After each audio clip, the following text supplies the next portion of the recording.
Hello and welcome to the Music and History channel. I'm Colin McKay and I got a story here for you today. We're going to talk about Crosby, Stills, Nash, and sometimes Young.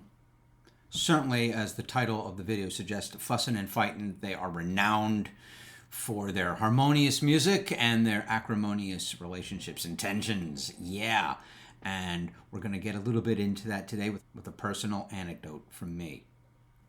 Now, a lot of this information that I'm going to report today, the story comes from a book here, Bill Graham Presents, famous music impresario with the Fillmore West in San Francisco, the Fillmore East in New York City, where this story takes place. This is an biography that came out in the 1990s, and not only features the voice of Bill Graham, but all the various musicians and people that worked with him. And this story goes back to the historic concerts given by Crosby, Stills, Nash, and Young in 1970, the Fillmore East. Yeah. So in the book, Bill recounts that he has a contract for Crosby, Stills, Nash, and Young to play a week's worth of shows at the Fillmore East, 6 concerts all in a row. And on one hand, he's telling the crew, this is going to be the most beautiful thing. This is going to be historic. These are the American Beatles. Ooh, Crosby, Stills, Nash, and Young. Wow. Right? And on the other hand, he's got the rider of the contract in his hand. And he's saying, this is what's wrong with the music business, where it's going. And this all happened within 6 short months. You got Woodstock in August of 69. And it's like the music industry really grows up.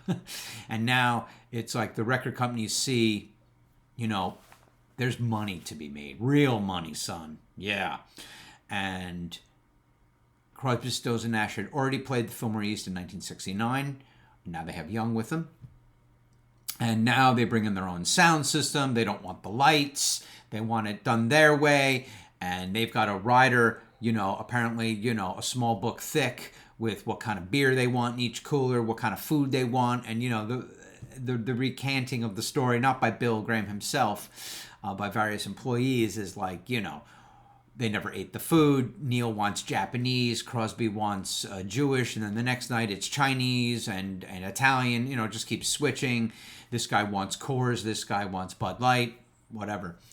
And then their manager is the big fuss of the concert they want a Persian rug on the floor, and they've put the crew has put out all the equipment and set it all up, and the road manager's like, where's the rug? And they're like, what rug? He's like, I want a Persian rug. So they have a Persian rug. So the guy runs to the other end of the theater, gets the Persian rug, move all the equipment, put the rug down, put it all back on, and then the manager comes out and says, the rug is dirty. And one of the guys just flips out, and he starts referring to Crosby, Stills, and Nash as the Crosby, Stills, and Nash, and referring to them as one person. Is he going to be happy? And this person runs and gets an industrial-sized vacuum cleaner, brings it back, and starts cleaning every inch of the vacuum, every inch of the rug, and in front of the manager. And now Crosby, Stills, Nash, and Young and themselves have emerged for their sound check. And the manager's saying, it's cool, it's clean. And the guy cleaning is like, no, sir, it is not clean. The Crosby, Stills, and Nash must be pleased. Are they pleased? And Bill Graham's there, and nobody's, saying anything. And then apparently the guy, his name was John Noonan, he walks up to Crosby, Stills, and Nash and Young and says, this wouldn't even be worth it if you guys were even any good. Ooh. Nobody says a word, right?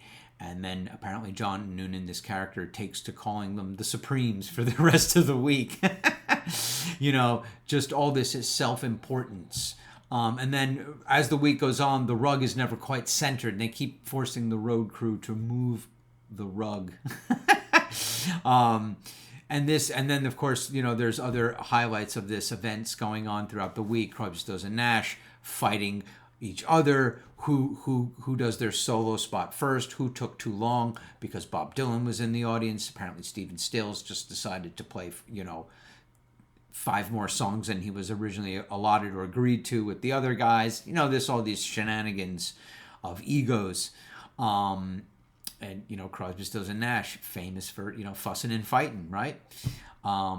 But then the story kind of kicks in the gut that, you know, they're not really that in tune. They're not really that harmonious. They're not really that good live. Oh my God. Anyway, fast forward to 1985. I'm 15 years old. It's August 19th, New Jersey.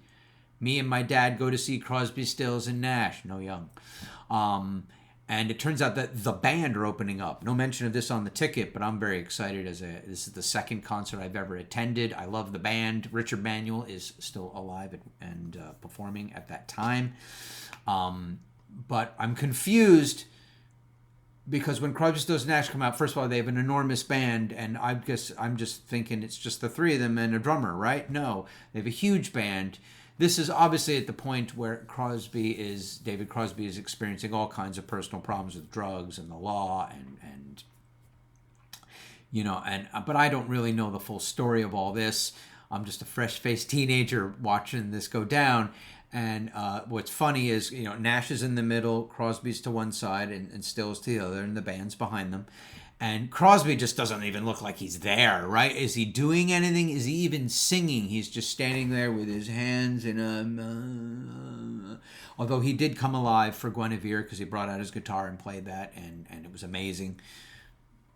That was weird, right? And then it's just like the whole thing is a mess. But what's really funny is Stills spends quite a majority of the concert fussing over his guitar equipment. He's stomping his pedals. He's looking at his roadie and waving his finger. Out comes another guitar. No, they roll out another amp. Stills is like punching his amp. And it almost like this is a punk rock adventure. And I'm thinking this is supposed to be peace and love. And Stills is just, you know, he doesn't look all that great. He looks angry. He's all sweaty, and he's just changing guitars and kicking his equipment around. And Nash is just there in the middle, ignoring both of them. Just like, I'm just going to sing to the people. And I'm just like, wow, this is a very interesting concert. Anyway, that's my personal story and a fun story about Crosby, Stills, and Nash. By the way, I should point out that I love Crosby, Stills, and Nash and Young and their music. But that's just the hard reality of a music concert and image and reputation and people and how it all happens in front of you at a concert without auto-tuning, without lip-syncing, without any of a safety net. Good or bad?